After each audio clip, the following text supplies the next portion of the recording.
Le festival Premier Plan d'Angers présente cette année une rétrospective sur les rapports intimes qu'entretiennent le cinéma et le temps. Claude-Éric Poiroux et Fabien Agege, respectivement délégué général et programmateur du festival, et Olivier Pourriol, scénariste et auteur de Cinéphilo, évoquent la thématique à travers quelques courts-métrages. Alors cette année, on a choisi de consacrer cette thématique au temps dans le cinéma.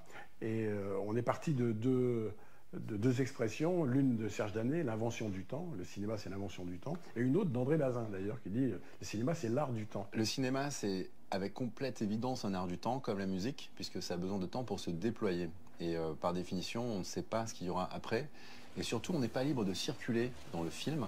On est passif, ça fait partie du plaisir, parce que sur fond de passivité, on va être très actif dans les allers-retours dans le temps, dans les contractions, dans les ellipses.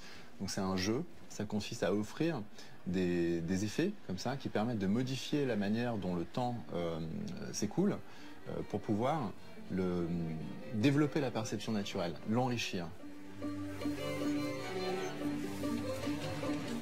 Je pense que le burlesque est donc un peu des premiers temps du cinéma est très important et qu'ils ont compris quelque chose de vraiment fondamental justement dans la gestion du temps. Et quelqu'un comme Keaton, mais comme tous les autres grands burlesques, comme Chaplin ou Laurel et Hardy, étaient connus pour leur perfectionnisme. Ils ont un sens du rythme.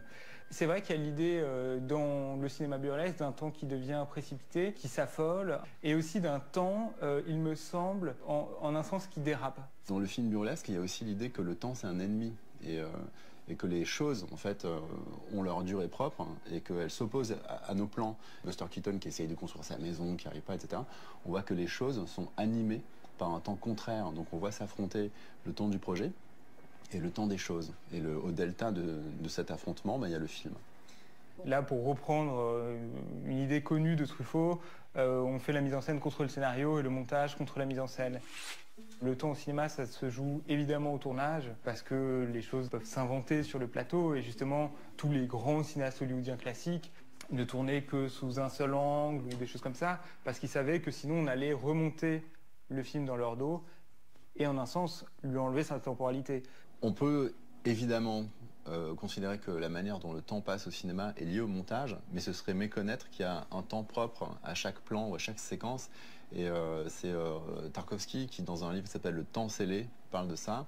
Il dit que quand il fait du montage, il n'essaye pas simplement d'enchaîner des plans, il essaye de sentir à quelle vitesse le temps coule dans chacun des plans. Et Scorsese dit la même chose, il dit qu'il faut faire attention quand on fait du montage. Un quart de seconde, un 24e de seconde près, une image en trop ou une image en moins, ça change la manière dont le temps s'écoule. Et ça, c'est vraiment un travail hyper intuitif de sentir comment, en collant des morceaux, il y a quelque chose de l'ordre du rythme qui va se déployer. Le temps des affects, par exemple le temps d'un trauma, mais tout simplement même un bon souvenir, vous voyez là, ça a une durée propre qui traverse le temps, et ce qu'on a vécu, si c'est intense, c'est l'intensité qui fait que ça a une durée de vie plus ou moins longue. Un moment très important, il sort du temps commun, et le cinéma, s'il est fidèle à sa promesse, il va repérer ces moments-là et surtout il va nous les inventer.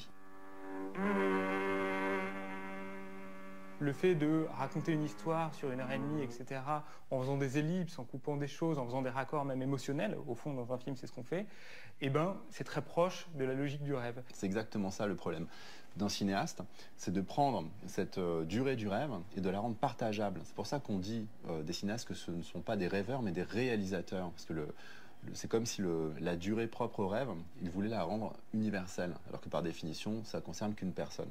C'est ça l'idéal du cinéma, c'est d'offrir un temps qui soit aussi ouaté, aussi clos, aussi intense que le temps du rêve, mais qui soit pourtant partageable, les yeux ouverts.